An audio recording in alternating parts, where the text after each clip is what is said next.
Aegon the Conqueror landed in Westeros, the High Septon locked himself in a sept for 7 days and 7 nights.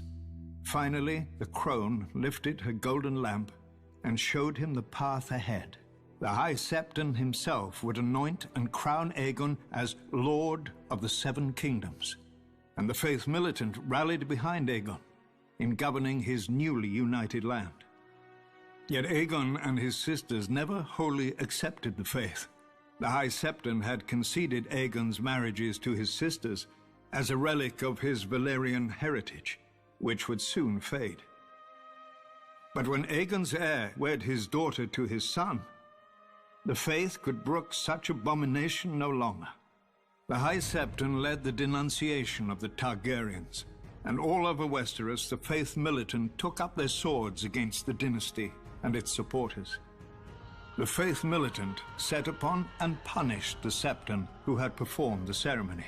A few of the Faith Militant's more militant members even scaled the walls of the castle and would have slain the king and his family had a knight of the King's Guard not intervened. Frightened, the king fled to Dragonstone, where he soon died of cramps. And so ascended the king's younger brother, Maegor the Cruel. His first act was to challenge the Faith Militant to kill him if they believed his rule to be ungodly. To the Order's eternal credit, they accepted.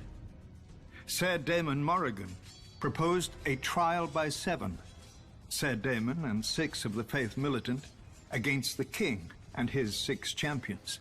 It was a contest in which the kingdom itself was at stake, and the accounts and tales are many. But at the end of it, Maegor alone lived, proving that the throne was rightfully his. He mounted the Black Dragon, Balerion, and burnt down the Sept in King's Landing, while the Faith Militant were inside at morning prayers.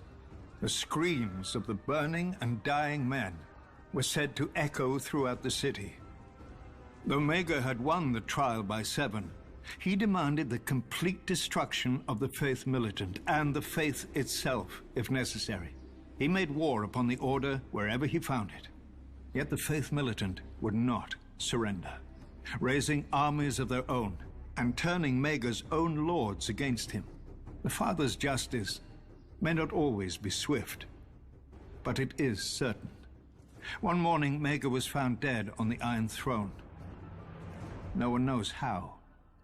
Maegor's cruelty died with him. His successor saw the wisdom of a united crown and faith, and his hand reached an accord with the High Septon.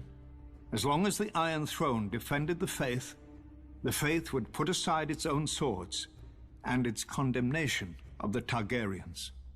Perhaps the High Septon felt he had no course but compromise. Outlawed and hunted for years, the Faith Militant was but a shadow of its former self. Without its own guardians, the faith would have to rely on corrupt, worldly kings and their corrupt, worldly courts.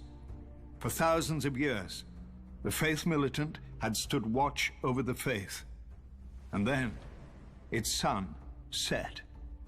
Now, after years of war and destruction, of abomination and blasphemy, none can argue that we have been walking through darkness.